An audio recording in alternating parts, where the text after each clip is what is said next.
guys, good morning everyone. This is my backyard here in Cypress, Texas. So today is amazing day. It's have a sunny day. It's cold but have sun. So it's good.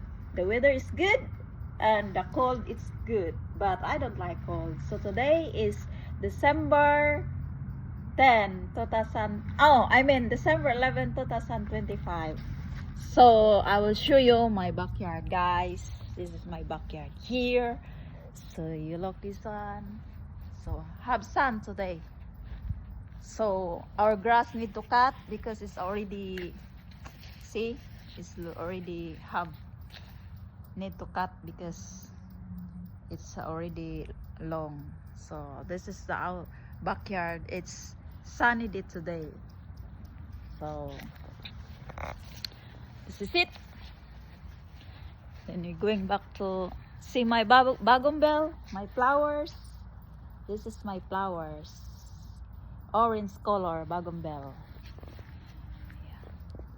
Bye-bye.